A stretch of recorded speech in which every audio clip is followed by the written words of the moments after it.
पद, प्रतिष्ठा, धन, जवानी और शारीरिक बल और ज्ञान का बल, ये वो बातें हैं जो अहंकार उत्पन्न करती हैं। और जब अहंकार उत्पन्न होता है तो व्यक्ति नास्तिक हो जाता है, फिर धर्म को नहीं मानता है। अब वो अभिमान किसी भी चीज का, चाहे वो धन का अभिमान हो, बल का अभिमान हो, पद का अभिमान हो, रूप का अभिमान हो, जवानी का अभिमान, तो ऑलमोस्ट सब में ही आता है। जब जवान होते तब माँ बाप को ऑलमोस्ट उसी समय हम लोग इग्नोर करते सारी अच्छाइयों को। पद का बल भी कोई कम नहीं है, उसका अभिमान भी कोई कम नहीं है। आप सब जानते हैं पद का बल, जब पद पे बैठ जाते हैं तो फिर तो ऐसा लगता कौन है हमारे आगे कोई।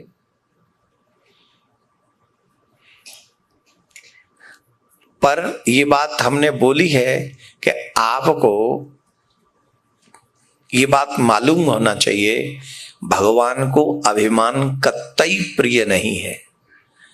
आप अगर किसी व्यक्ति को प्रसन्न करना चाहते हैं, उसका प्यार पाना चाहते हैं, तो सबसे पहले आप लोगों से पूछते हैं व्हाट इज योर हॉबी, आपकी हॉबी क्या है।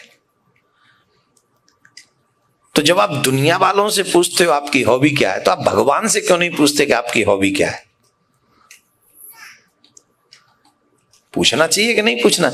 अगर आप एक तरफ तो कहते हो कि हमें उनका प्रेम चाहिए, भगवान का प्रेम चाहिए, तो प्रेम चाहिए तो उस प्रेमी से पूछो तो सही आपकी हॉबी क्या है, आपकी लाइकिंग क्या है, आपकी डिसलाइकिंग क्या है,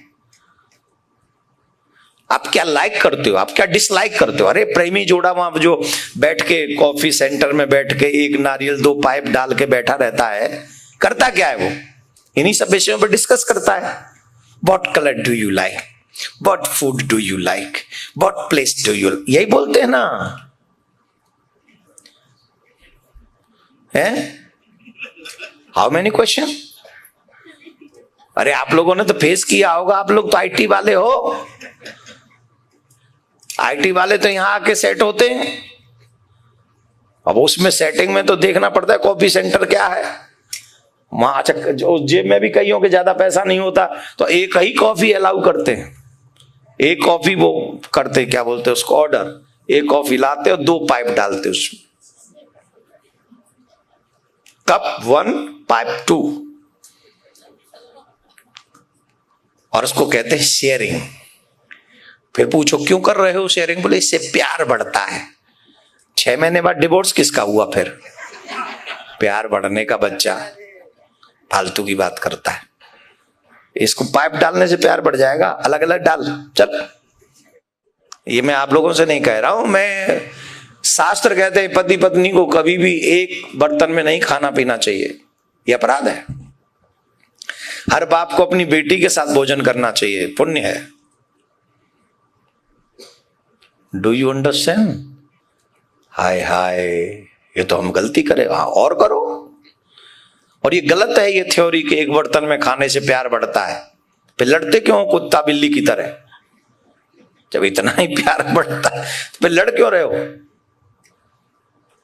फिर तो एक बर्तन में खाने वाले व्यक्ति को जीवन भर कभी लड़ना नहीं, 7 जन्म की कसम सिग्नेचर करो, 7 जन्म तुम ही हमारी लोग आई रहोगी, हम ही तुम्हारे लोग रहेंगे, करो।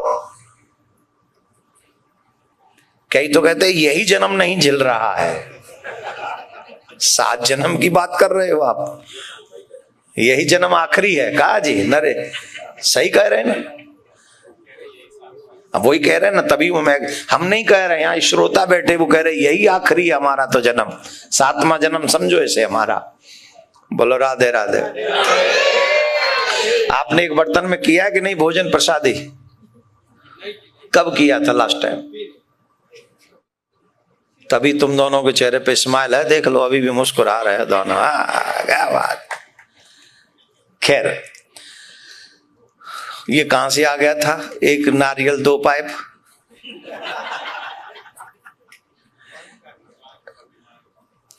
हाँ, हम लोग लाइक और डिसलाइक अपने प्रेमी से पूछते हैं, अपने पति से पूछते हैं, अपने किसी फ्रेंड से भी पूछते हैं कि आपको क्या लाइक है, क्या डिसलाइक है, कौन सा कलर अच्छा है, कौन सा करते हैं। तो हमें यही चीज भगवान से क्यों नहीं पूछनी चाहिए।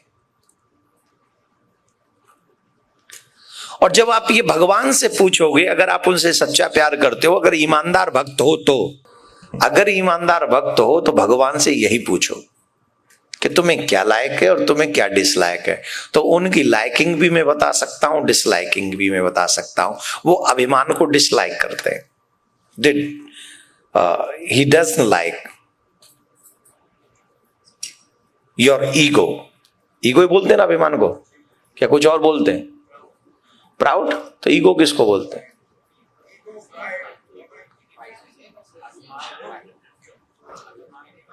अभिमान प्राइड, प्राइड, अच्छा ठीक है।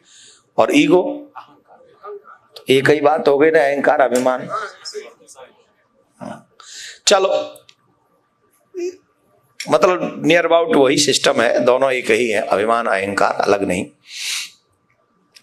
भगवान डिसलाइक करते अभिमान को, और आपको इस बात का भी अभिमान है कि हम 6 दिन से कथा सुनने लगातार आ रहे हैं। अगर ये भी अभिमान है तो भगवान आपको डिसलाइक करेंगे। बोले ये अभिमान नहीं होना चाहिए, ये तो भगवान की कृपा के प्रति विनम्रता होनी चाहिए कि हे गोविंद, आपने कितनी कृपा करी कि हमें ये अवसर आपने दिया। ये विनम्रता, सेवा करके भी अहंकारी नहीं होना है, विनम्र होना है। हे नाथ, अगर आप नहीं चाहते तो हमें ये सेवा नहीं मिलती। तो अभिमान भगवान को पसंद नहीं है। तो फिर भगवान को पसंद क्या है? बोले निर्मल मन जन सो मोहि पावा, मोहि कपट छल छिद्र न भावा। मुझे कपट प्रिय नहीं है। और आज व्यक्ति भयंकर कपटी है। अरे औरों की तो बात छोड़ो, भगवान से भी कपट करता है। जब माथे पे विपत्तियों का पहाड़ टूटता है तो मंदिर में बैठ के असूआ बहाता है, हे भगवान आपके अलावा कोई नहीं। और जब बहुत भगवान कृपा कर दे, खूब खूब खूब चकाचक डॉलर ही डॉलर बरसे, फिर झांकता तक नहीं मंदिर में।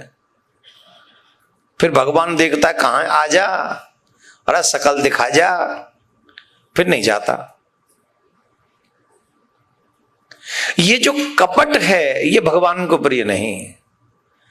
जितने प्रेम से, जितने अपनापन से आप दुख में गए थे कि मेरा आपके सिवा कोई नहीं है, वैसे ही सुख में भी जाओ कि मेरा आपके सिवा कोई नहीं है।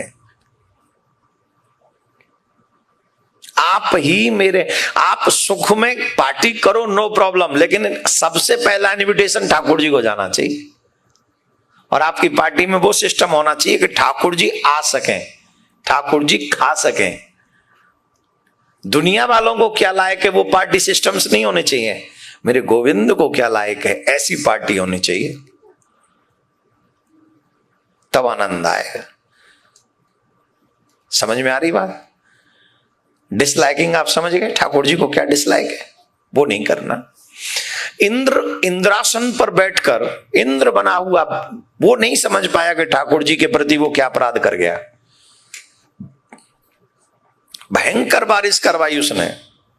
जब भगवान ने गिरिराज भगवान की पूजा, ब्रजवासियों से कहा गिरिराज की पूजा करो, छोड़ो इसको, तो इंद्र की जब पूजा नहीं हुई तो इंद्र अपसेट हो गया। और इंद्र ने कहा देखो क्या हो रहा है। तो देवताओं ने आके बताया कि महाराज वो तो एक पर्वत की पूजा कर रहे हैं, आपको तो कोई नाम नहीं ले रहा। वहां क्रोधित हो गया, बोले इतनी जोर से वर्षा करो, इतनी जोर से वर्षा करो, इतनी जोर से वर्षा करो, पूरा ब्रज बह जाए, एक भी ब्रजवासी बचना नहीं चाहिए। अब महाराज भयंकर वर्षा हुई, भयंकर। जब काले काले बादल आए तो ब्रजवासी डर गए, अरे भैया का नहीं, अब का होगा, अब ना बचेंगे भैया, अब तो सब मर जाएंगे। भाई भयंकर काले काले बादल हो रहे हैं, अब कैसे बचेंगे? ध्यान से सुनना, बड़े ध्यान से। भगवान श्री कृष्ण से जब ब्रजवासियों ने कहा इंद्र, ऐसा लग रहा है कि इंद्र हमें मार डालेगा, ऐसे काले काले बादल घिराए, अब क्या होगा?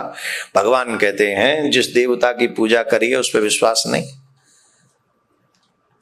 जिस देवता की पूजा करिए वो तुम्हें कुछ नहीं होने देगा, चलो उन्हीं से चल के प्रार्थना करते हैं। गए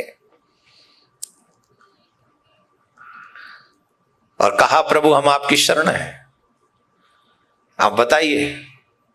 ऐसा लगता है देवराज इंद्र पूरे ब्रज को बहा देंगे। तब भगवान गिरिराज ने कहा चिंता मत करिए, कुछ नहीं कर सकेंगे, कुछ भी नहीं। जो जो कृष्ण कहे वही तुम करो। कृष्ण को कहो कि वो गिरिराज पर्वत उठा लें, और कुछ नहीं कि तुम सहारा देना, सब बढ़िया हो जाएगा। तो भगवान श्री कृष्ण ने अपनी कनिष्ठ की उंगली पर, लिटिल फिंगर, अंग्रेजी में लिटिल फिंगर ही बोलते हैं ना से, पिंकी फिंगर है, पिंकी फिंगर है, ठीक है ना। अब देखो पिंकी फिंगर कह देना तो उसमें कोई काट पीट कर देगा, तो इसलिए लिटिल फिंगर ही ठीक है। तो ठाकुर जी ने लिटिल फिंगर पे कनिष्ठ का उंगली, संस्कृत में कहें तो कनिष्ठ का उंगली पर गिरिराज पर्वत 7 कोस का पर्वत है, और इतना ऊंचा है कि उसकी छाया वृंदावन तक जाती है, इतना ऊंचा। आजकल तो उसकी हाइट कम हुई है, पहले बहुत ऊंचा गिरिराज पर्वत। श्री कृष्ण ने ब्रजवासियों की सुरक्षा के लिए अपनी कनिष्ठ की उंगली पर गिरिराज पर्वत उठाया। मानो सभी भक्तों को यह मैसेज दिया हो कि अगर तुम्हें मेरे ऊपर विश्वास है तो चिंता मत करना। अगर तुम्हारा शत्रु इंद्र के समान भी बलवान हुआ, जिसके हाथ में वज्र है, वो भी तुम्हारा बाल बांका नहीं कर सकता, क्योंकि तुम्हारा रक्षक मैं हूं।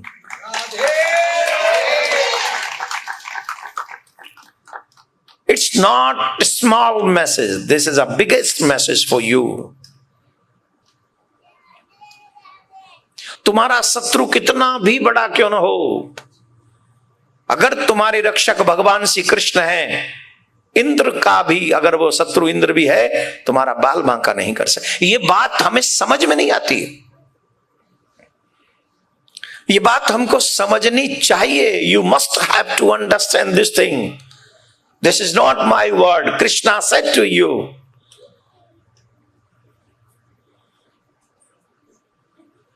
भगवान कहते हैं, I will save you. Problem कहां आ रही है? प्रॉब्लम हमारी आ रही है। हमें ही फेथ नहीं है, हमें ही विश्वास नहीं है, हमें ही समर्पण नहीं है। हमारी प्रॉब्लम है, भगवान की नहीं। हम लोग भगवान से भी छल करते हैं, कपट करते हैं। जब पार्टियों में जाते हैं तो तब देखो हमारा रूप अलग ही होता है, और जब भगवान के सामने जाते तो ऐसा मुंह लटका लेंगे जैसे इससे बड़ा भिखारी दुनिया में कोई है ही नहीं, सबसे ज्यादा दुखी है। नहीं, अब नहीं बचा तो कभी नहीं बचेगा। भगवान कहते अब बचा लूं इसको, नहीं तो चला जाएगा। ये कपट है। जब फ्रेंड्स के सामने जाते हो, वहां नाटक करते हो, ड्रामा करते हो, और पता नहीं क्या क्या करते हो, वहां पर ऐसे दिखाते हो जैसे तुमसे बड़ा रईस कोई नहीं, और भगवान के आगे जाओगे तो ऐसे दुखियारे जाओगे। भगवान 7 दिन 7 रात्रि तक कनिष्ठ की उंगली पर गिरिराज पर्वत उठा के रखे अपने ब्रजवासियों के लिए, और भगवान ने मैसेज दिया कि अगर तुम मेरे हो जाओगे तो मैं तुम्हारे लिए कोई भी विपत्ति का पहाड़ उठा सकता हूं। तुम सोच नहीं सकते, कोई भी पर्वत उठा लूंगा मैं, संशय नहीं इसमें। अब वहां इंद्र अपसेट है, परेशान है। 7 दिन हो गए लगातार बारिश होते होते, अभी तक कोई संदेश नहीं आया, गुड न्यूज नहीं आई, ब्रज बह गया। कई लोग ऐसे भी तो होते हैं जो दूसरों को मिटा देना चाहते हैं, और उनके लिए यही गुड न्यूज है कि वो मिट गए। हाँ या ना? उनके लिए ये गुड न्यूज नहीं है वो सक्सेस हो गए, उनके लिए यही गुड न्यूज है कि वो मिट गए।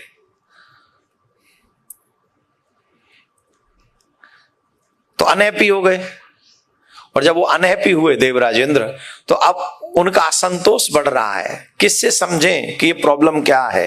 फिर एक बार बता दें, जब भी जीवन में कोई विषय समझ में ना आए, उस समय अपने गुरुदेव के चरण पकड़ के बैठ जाओ। जो गुरुदेव चरण छुआते हो तो, और जो गुरुदेव चरण नहीं छुआते हो तो दोनों हाथ जोड़ के बैठ जाओ।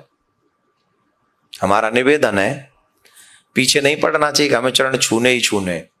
जो नहीं छुआते हो उनके हाथ जोड़ के बैठ जाओ, आदर करो, बस बैठो, अपना दर्द सुनाओ, उतने में ही काम हो जाए। देवराजेंद्र भागे गुरुदेव के पास, बृहस्पति के पास, महाराज हमें समझ में नहीं आ रही। बोले कहां से आएगी समझ में, इंद्रासन का अभिमान जो है, तुम जानते भी हो कौन है जिनसे तुम पंगा ले रहे हो, तुम उन्हें बालक समझ रहे हो, वो बालक नहीं है, वो साधारण बालक नहीं है, वो ब्रह्म ही है। तुम सबकी प्रार्थना के लिए, तुम्हारी प्रार्थना जब तुम सबने की तब वो बालक बनकर, नर बनकर पृथ्वी पर गए हैं तुम सबके सुख के लिए। और अब तो मेरे से अपराध हो गया, बोले जाके क्षमा मांगो। तब देवराजेंद्र गुरुदेव के समझाने पर, देखो गुरुओं के पास तो बहुत लोग जाते हैं, प्रश्न भी बहुत करते हैं, पर एक और प्रॉब्लम है, प्रश्न का उत्तर मिलने के बाद भी वो नहीं करते जो उत्तर में पाया है, करते फिर भी मनमानी ही है। और फिर आते हैं 6 महीने बाद, साल भर बाद, 2 साल बाद, गुरुजी हम तो अभी भी दुखी हैं, तुमने अप्लाई किया था क्या? ये बात समझ लो। आप सत्संग में जाओ, साधु के पास जाओ, किसी ऐसे व्यक्ति के पास जाओ जहां आप प्रश्न कर रहे हो, फिर उसका उत्तर अगर मिल रहा है तो उसे जीवन में उतारो। उतारना चाहते नहीं, उसे टाइम पास कर रहे हो, तो आप अपने लिए भी टाइम खराब कर रहे हो और सामने वाले का भी टाइम खराब कर रहे हो। उसे उतारो जीवन में। जब आप उसे जीवन में उतारोगे तो इफेक्ट आएगा। अब देवराजेंद्र ने गुरुदेव से कहा, गुरुदेव ने कह दिया कि तुम जाके अब भगवान की शरण में जाओ, क्षमा मांगो। और फिर उन्होंने क्षमा मांगने के लिए जब गए तो भगवान के सामने खड़े हो गए और इंद्र ने कहा, नमस्तुभ्यं भगवते पुरुषाय महात्मने वासुदेवाय कृष्णाय सात्वतां पतये नमः। हे प्रभु, मैं आपकी शरण में हूं, मैं आपकी शरण में हूं, आप मेरी रक्षा करें, आप मेरी रक्षा करें। मैं आपका ही हूं, मैं आप ही का हूं, मैं आप ही का बनाया हुआ इंद्र में भूल गया, मैं अहंकार में डूब गया और मैं आपको नहीं पहचान सका। इसलिए ये अपराध हमने कर दिया कि हम आप ही के लिए आपको समझ नहीं पाए और बारिश करते रहे और आपको अपार कष्ट सहन करना पड़ा। भगवान ने कहा, देखो शरण में आ जाने के बाद भगवान कितने दयालु हो जाते हैं।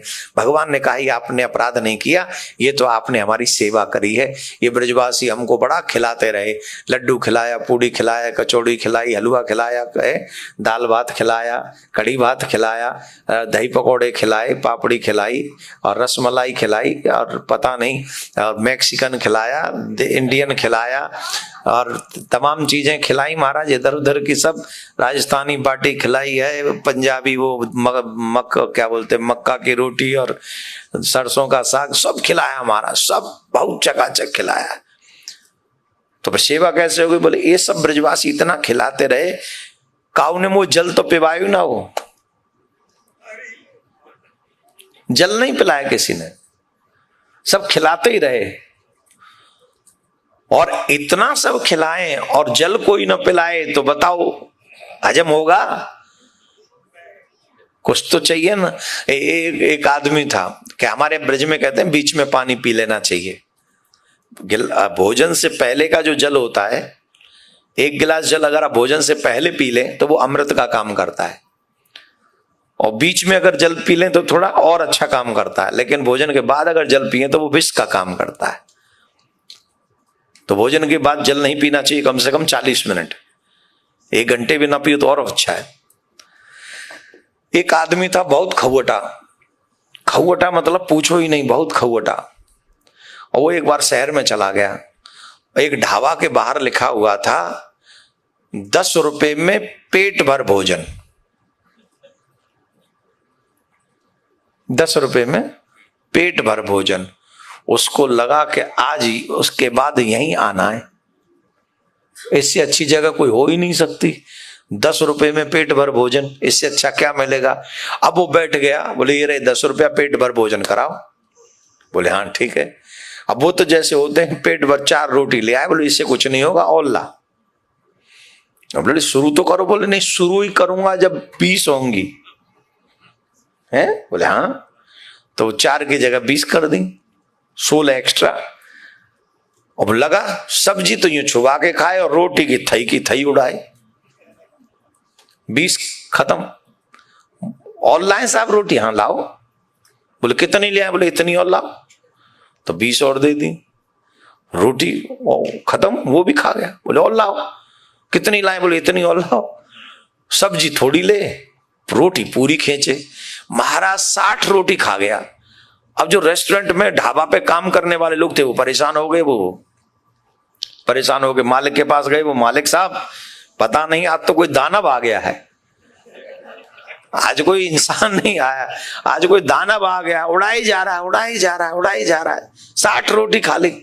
तो कोई चिंता नहीं, हम चलते। वो मालिक साहब आए, हाँ जी कैसे हैं, भोजन कैसा है, बोल बहुत स्वाद है, रोटी लाओ। अरे लाओ रोटी लाओ, 2 रोटी लाओ, 2 नहीं उतनी लाओ जितनी। अच्छा ला रख दी, रोटी खाने लगा। और सब्जी ठीक है, एकदम ठीक है, पर भोजन करते हो तंग मत करो, भोजन शांति में करना चाहिए। हाँ शांति में करना चाहिए। आप जल भी पी लो। अब तक वो 80 रोटी खा चुका है। कितनी? 80 रोटी खा चुका है। और वो कह रहा है कि जल पी लो, पानी पी लो। हमारे यहाँ कहते हैं बीच में पानी पीना अच्छा होता है, कम से कम भोजन के बीच में पानी पी लेना चाहिए। बोले हाँ मैं भी जानता हूं कि भोजन के बीच में पानी पी लेना चाहिए, पर पहले बीच तो आने दो, पहले बीच तो आए तब न पीऊं। अभी तो बीच ही नहीं आया, तो हाथ जोड़ लिए, भाई कमाल हो गया। तो कई लोग तो होते हैं जो जीने के लिए खाते हैं, और कई लोग जी रहे हैं खाने के लिए। तो ऐसे लोगों से कैसे बचोगे? बोलिए ये सब तो खिलाते रहे, हमें जल नहीं पिलाया, पर तुमने हमें जल पिलाया है, इसलिए तुम्हारा अपराध नहीं है, ये तुम्हारी सेवा हुई है, और इस सेवा के लिए हम तुम्हें प्रसन्न हैं, तुमसे दुखी नहीं है, तुम अपसेट मत हो। ऐसा सोचो। कौन मिलेगा ऐसा दयालु? कौन मिलेगा जो अपराध को भी सेवा समझ ले? 7 दिन 7 रात्रि तक अपनी कनिष्ठ की उंगली पे गिरिराज पर्वत उठाया, इतना कष्ट उठाया, और उसके बाद जब इंद्र आए तो कहा तुमने हमारी सेवा करी है। ऐसे दयालु श्री कृष्ण को छोड़कर इस ब्रह्मांड में ऐसा कौन है जिससे हम अपना दिल लगाएं? कोई आवश्यकता नहीं। अपने गोविंद से प्रेम करिए, अपने गोविंद को चाहिए, तभी आनंद आएगा, तभी बात बनेगी। राधे राधे बोलना पड़ेगा, जोर से बोलना पड़ेगा। हाँ भाई खाए में बिजी है, खा ले बाद में बोल लियो। बढ़िया आदमी है, कथा में सो भी लेता है, खा भी लेता है, बोल भी लेता है, ये अच्छा है एकदम। तो इंद्र के ये अभिमान को नष्ट किया भगवान ने। फिर कह रहा हूं, अभिमान पसंद नहीं है प्रभु को, बिल्कुल भी नहीं। और व्यक्ति अभिमान में ही अपना जीवन नष्ट कर रहा है। हम कहते जरूर है कि हमारा कुछ नहीं है, सिर्फ जुबान कहती है, हृदय नहीं मानता इस बात को। अपनी शकल देखो, फोटो खींच लो, पता चल जाएगा कि हाँ मैं सच कह रहा हूं। फोटो तुम्हारा होगा, वाणी मेरी असर करेगी, क्या एकदम सच कह रहे हैं। हम लोग सिर्फ यहां से कहते सब भगवान का, सब भगवान का है। जो लोग हैं थोड़े बहुत वो कहते सब भगवान का है, पर जब बात आती भगवान की तो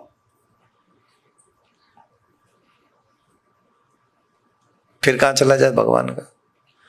तो यहां से नहीं मानना है। अच्छा प्रैक्टिस यहीं से होगी, सच बोल रहे हैं, प्रैक्टिस यहीं से होगी कि सब भगवान का है, सब भगवान का है, सब भगवान का है। और जब रेगुलर इसको बोलते चले जाओगे तो एक दिन दिल स्वीकार कर लेगा कि हाँ यही सब भगवान का है, और वही दिन तुम्हारी विजय होगी। उसी दिन तुम्हारी विजय होगी जब यहां एक्सेप्ट हो जाएगा कि हाँ सब कुछ भगवान का है। हर घर में गूंजे सनातन की आवाज। वीडियो को लाइक करें, शेयर करें और चैनल को सब्सक्राइब करना ना भूलें।